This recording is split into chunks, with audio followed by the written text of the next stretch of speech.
Hi friends, నా పేరు కాదర్ భాష. మీరు చూస్తున్నారు Telugu technical pro YouTube channel. Friends, ఇవాళ మన వీడియోలో ఎల్ఎన్బిస్కి సంబంధించి ఎన్ని రకాల ఎల్ఎన్బిస్ ఉంటాయి, సో వాటికి సంబంధించి ఎలా సెట్టింగ్ చేసుకోవాలి, అలాగే రీసెంట్గా వస్తున్నటువంటి ఎల్ఎన్బికి ప్రాబ్లమ్స్కి కొన్నింటికి ఎలా సొల్యూషన్ చేసుకోవాలనేది ఈ వీడియోలో అనేది మనం తెలుసుకుందాం. ఓకేనా?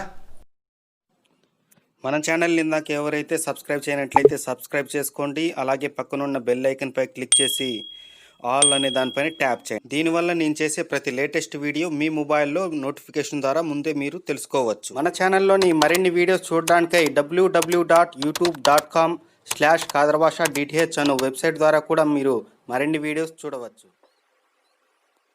మనము ఎల్ఎన్బిస్కి ముందుగా ఎన్ని రకాలు ఉంటాయనేది మనం తెలుసుకున్నాం.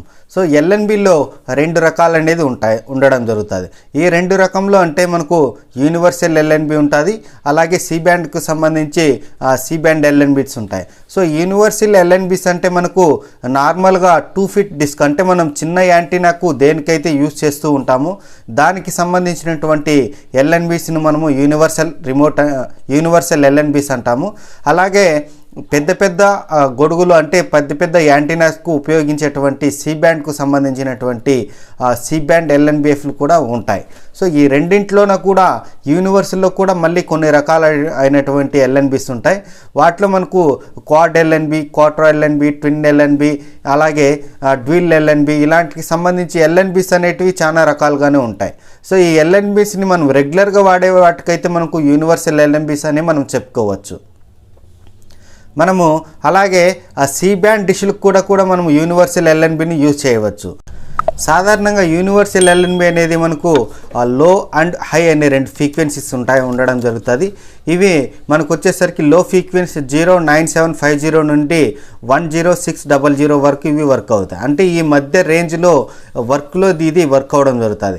కాబట్టి మనము మీటర్ సెట్టింగ్లో కానివ్వండి, లేదా మనకు ఏదైనా కూడా మీటర్ సెటప్ బాక్స్ సెట్టింగ్లో కానివ్వండి, యూనివర్సల్ అని మనము సెలెక్ట్ చేసుకున్నప్పుడు కింద మనకు లో అనేది 09750, అలాగే కింద హైలేక్ వచ్చిన తర్వాత 10600 అనేది కంపల్సరీ ఉండాలి.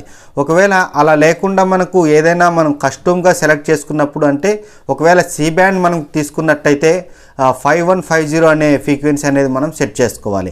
అలాగే ఒకవేళ మనము మోనోబ్లాక్ ఎల్ఎన్బి తీసుకున్నట్టయితే 09750 నుంచి 10700 అనే ఫ్రీక్వెన్సీ దాకా అది వర్క్ అవ్వడం జరుగుతుంది.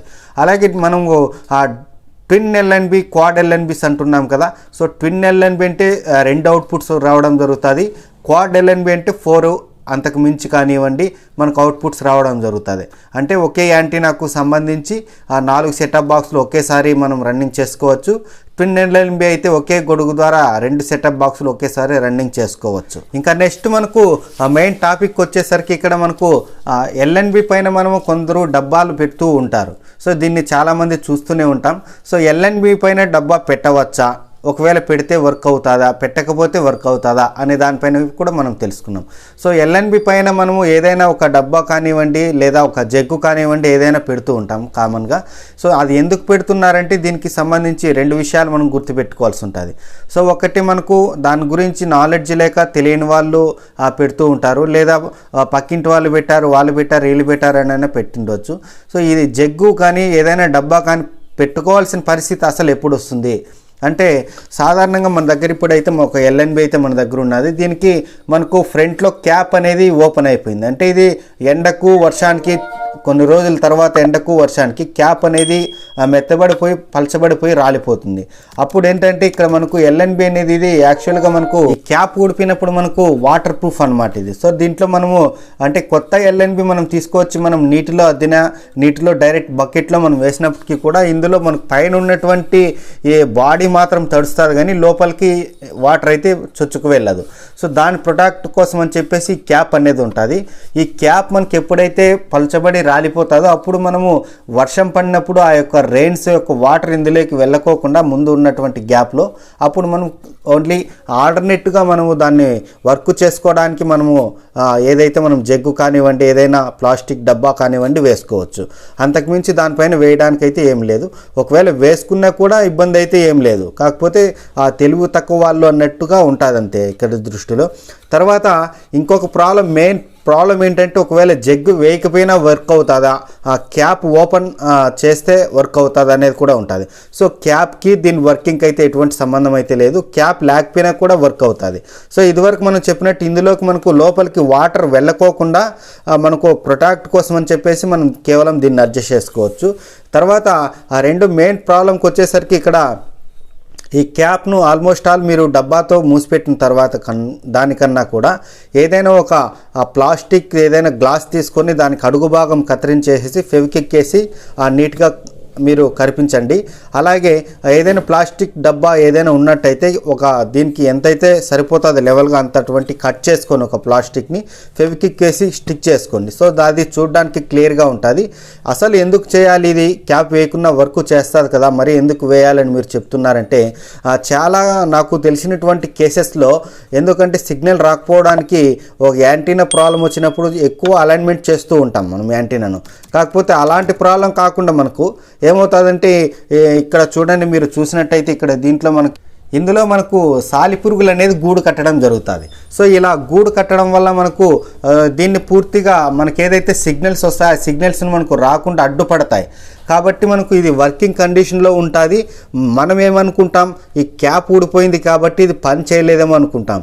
క్యాప్ ఊడిపోయిన తర్వాత ఈ సాలిపురుగులు అనేది ఇలా లోపలికి వెళ్ళి గూడు పెట్టుకోవడం ద్వారా ఇది వర్క్ చేయదు, అంతే తప్ప మిగతాదైతే వర్క్ అవుతుంది. సో దీన్ని క్యాప్ పోయిన వాళ్ళు ఒకసారి Lnbను చెక్ చేసుకోండి. యాంటీనాను అనవసరంగా మీరు ఎంత అడ్జస్ట్ చేసినా కూడా రాదు అది. కాబట్టి ఇలాంటిది చిన్న సాలిపురుగు పెట్టినటువంటి గూడుతో కూడా మనకు సిగ్నల్ రాకుండా పోవడం అనేది జరుగుతుంది. సో దీన్ని కూడా గమనించుకోండి. ఇలాంటి చిన్న చిన్న ఇష్యూ చేయడం వల్ల మనము మెయింటెనెన్స్ అనేది తగ్గించుకోవచ్చు. అలాగే మనకు అమౌంట్ అనేది కూడా బడ్జెట్ అనేది మనము ఆ DTH యూజ్ చేయడం ద్వారా కూడా మనం సేవ్ చేసుకోవచ్చు.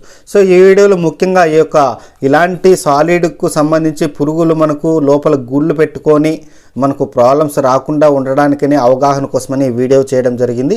సో ఇలాంటి లేటెస్ట్ టిక్స్ కానివ్వండి, లేదా టిప్స్ కానివ్వండి, మరిన్ని ఆఫర్స్ కానివ్వండి, అప్డేట్స్ కానివ్వండి, సో ఇలాంటివన్నీ మీరు మొబైల్లో ముందుగా మీరు తెలుసుకోవాలనుకుంటే మన ఛానల్ ఇందాక సబ్స్క్రైబ్ చేయనట్లయితే సబ్స్క్రైబ్ చేసుకోండి.